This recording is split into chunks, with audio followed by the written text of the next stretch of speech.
Hello students, today our topic is pile load test. In previous lectures we discussed about the dynamic formula and static formula for determination of ultimate bearing capacity of a foundation. So today we discuss about the pile load test. Pile load test is also useful for determining the ultimate bearing capacity of a foundation. So let's start with the topic. The pile load test. The pile load test can be performed either on a working pile which forms the foundation of structure or on a test pile. So that's mean that pile load जो test है वो आप किसी test pile के ऊपर भी कर सकते हैं या फिर पहले से जो फॉर्मेट हो चुकी है स्ट्रक्चर के अंदर उस पाइल के ऊपर भी आप कर सकते हैं। तो वर्किंग पाइल पे भी आप कर सकते हैं और टेस्ट पाइल के ऊपर भी आप कर सकते हैं। Purpose of pile load test क्या होते हैं? Number 1, to determine the settlement under working load. कितने लोड के ऊपर कितना सेटलमेंट आ रहा है पाइल के अंदर, ये मेज़रमेंट करने के लिए सबसे पहला इसका पर्पज़ होता है पाइल लोड टेस्ट का, to measure the settlement. Second one is the to determine the ultimate bearing capacity of foundation. Foundation की कितनी बेयरिंग कैपेसिटी है, कितना लोड वो सस्टेन कर सकती है, उसको फाइंड आउट करना। थर्ड है to ascertain as a proof of acceptability. कितना लोड आपकी पाइल सस्टेन कर सकती है उसको फाइंड आउट करना। These are the some points of purpose of pile load test. So the pile load test can be generally of two types. First is the initial test and second is the routine test. तो initial test क्या होता है? The initial test is performed before the start of construction.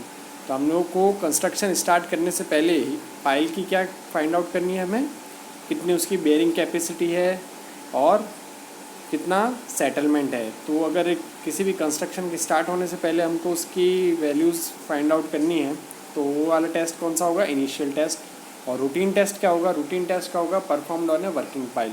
जो कोई भी after construction या after working start अगर हम किसी पाइल के ऊपर टेस्ट करते हैं तो वो कैसा टेस्ट कहलाता है? Routine test.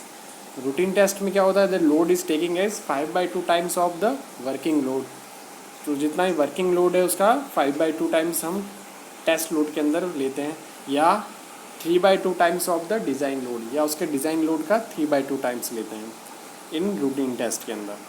तो सबसे पहले हम देख लेते हैं कि अरेंजमेंट क्या क्या होती है पाइल लोड टेस्ट के अंदर। So first you see that is the pile. सबसे नीचे क्या है? आपकी पाइल। और ये पाइल के जस्ट ऊपर ये पाइल है, इसके जस्ट ऊपर ये क्या रखा है? Test plate. जो ये दिख रही है टेस्ट प्लेट है जो बिल्कुल पाइल के ऊपर ही सेट रहती है। टेस्ट प्लेट से क्या अटैच है? जैक। मैकेनिकली ऑपरेटेड भी हो सकता है जैक। और उसके अलावा जैक से क्या अटैच्ड है? Dial gauge. डायल गेज क्या काम आते हैं? सेटलमेंट को रिकॉर्ड करने काम आते हैं। इसके अलावा जैक किससे अटैच है? प्लैंक से या इस प्लेटफॉर्म से अटैच है। और इस प्लेटफॉर्म के ऊपर हमने क्या लगा रखा है? लोड लगा रखा है with the help of sand bags. तो इस तरह से जो ये लोड है ये इस प्लेटफॉर्म पे आएगा, इस प्लेटफॉर्म से ये लोड जैक पे जाएगा और जैक से ये लोड जाएगा टेस्ट प्लेट के ऊपर और टेस्ट प्लेट से लोड जाएगा पाइल के ऊपर। और फिर पाइल ग्राउंड के अंदर कितना सेटल होती है वो हम मेज़र करेंगे। तो कितने लोड के ऊपर कितनी पाइल सेटल हो रही है वही हमारे को मेज़र करना है। ये इस पाइल लोड टेस्ट के अंदर है। तो टेस्ट अरेंजमेंट क्या होता है? The test load is applied with the help of calibrating jack this placed over a rigid circular plate और स्क्वायर प्लेट। तो जो टेस्ट प्लेट है ये कैसी भी हो सकती है? सर्कुलर भी हो सकती है और स्क्वायर भी हो सकती है। Which is placed over the head of the pile about the ground level. तो ये क्या होता है? ये ग्राउंड लेवल है और यहाँ पाइल रेस्ट है, तो उसके हेड के जस्ट ऊपर ही टेस्ट प्लेट प्लेस होगी। The load applied on the jack by the reaction truss और platform which may have gravity loading in the form of sand bags. ये प्लेटफॉर्म है, इसके ऊपर ये लोडिंग अगर सैंड बैग्स के थ्रू हमने प्रोवाइड कराई तो किस तरह की लोडिंग है? In the gravity loading, gravitational force के अंदर जो लोडिंग लगी है। इसके अलावा हम मैकेनिकली ऑपरेटेड भी करके लोडिंग लगा सकते हैं इस प्लेटफॉर्म के ऊपर। Third point is the truss is anchor to the ground with the help of anchor piles. तो ये जो पूरा फॉर्मेशन है ये ट्रस है जो कि इस जैक को और इस प्लेट को, इस जैक को होल्ड करी हुई है। तो इस ट्रस को हम किसके हेल्प से लगा सकते हैं, एंकर पाइल की हेल्प से भी लगा सकते हैं, और after in the case of under rimmed pile हम उसको सॉइल एंकर्स की हेल्प से भी लगा सकते हैं। तो ट्रस को हम किससे हेल्प कर सकते हैं, एंकर पाइल से या सॉइल एंकर से भी यूज़ कर सकते हैं। The settlement is required with the help of 3 dial gauge arranged over the test plate and fix to independent datum. तो जो ये हम सेटलमेंट है वो किससे मेज़र करते हैं, सेटलमेंट मेज़र करते हैं हम डायल गेज की रीडिंग से, कि ये जो टेस्ट प्लेट है ये नीचे की ओर जब मूव करेगी तो इस डायल गेज में क्या होगी, एक रीडिंग आएगी, कि रीडिंग क्या हमको शो करेगी, कितना एमएम के अंदर कितना सेटलमेंट हो रहा है। ठीक है, और ये जो है डायल गेज ये किससे, एक डेटम बार से अटैच रहते हैं और कैसे रहते हैं, इंडिपेंडेंट रहते हैं। तो डायल गेज हमको क्या बताते हैं, सेटलमेंट। तो ये कुछ इस तरह से ही टेस्ट अरेंजमेंट होता है पाइल लोड टेस्ट का। अब इसको करते कैसे हैं, लोड एप्लीकेशन। तो load application is applied in the following sequence. सबसे पहले क्या होता है, load applied in increment rate of 25%। तो 25% की इंक्रीमेंट रेट से हम लोड को इंक्रीज करते हैं। Next, till the working load is rich. कब तक करते हैं, जब तक कि हम वर्किंग लोड तक न आ जाए। For each load increment maintain the load constant till settlement of 0.1 mm for 5 minute as per IS code. तो IS कोड ने हमको क्या बताया है कि लोड इंक्रीमेंट को कितना मेंटेन रखना है, एक कांस्टेंट रेट से मेंटेन रखना है, कितना कि सेटलमेंट कितना हो, 1 mm फॉर 5 मिनट। और BS कोड के हिसाब से क्या होना चाहिए, 0.1 mm for 20 minute.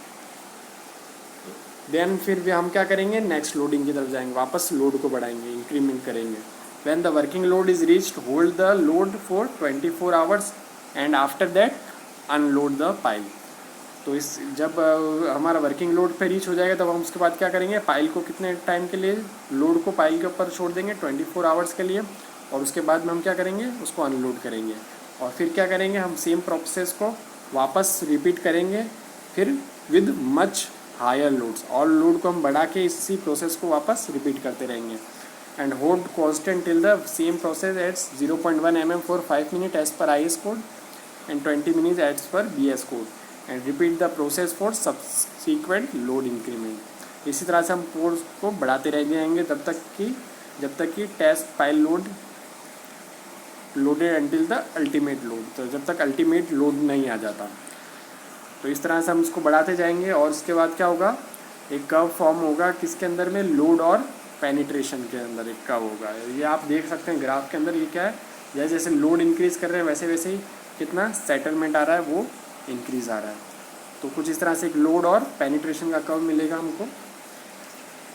The settlement measurement either with the help of dial gauge and levelling instruments की हेल्प से हम जितना भी सेटलमेंट है वो मेज़र कर सकते हैं। तो अल्टीमेट लोड कैसे फाइंड आउट करेंगे, तो कितना लोड अल्टीमेट लोड होना चाहिए। तो the failure load is taken as the either of the following two methods.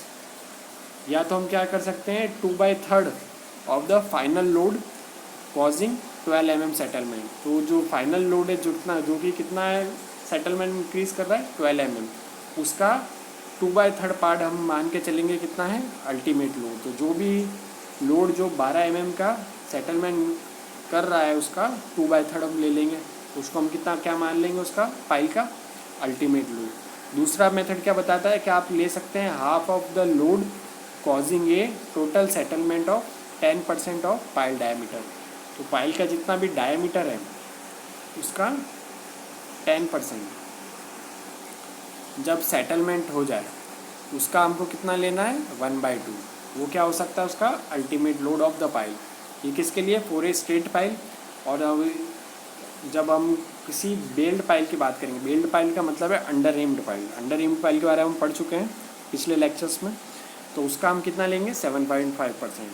तो अंडर रिम्ड पाइल का जितना डाया होगा उसका 7.5% जब सेटलमेंट हो जाएगा तो जो वैल्यू आएगी उसका हम क्या करेंगे 1/2 कर देंगे। तो वो हमारा क्या हो जाएगा, अल्टीमेट लोड। तो इस तरह से लोड्स पेनिट्रेशन के अंदर ग्राफ के हेल्प से हम क्या फाइंड आउट कर सकते हैं कि उसका पाइल का कितना अल्टीमेट लोड है, कितनी उसकी बेरिंग कैपेसिटी है। तो इस तरह से पाइल लोड टेस्ट के हेल्प से हम क्या निकाल सकते हैं, ultimate bearing capacity of a pile.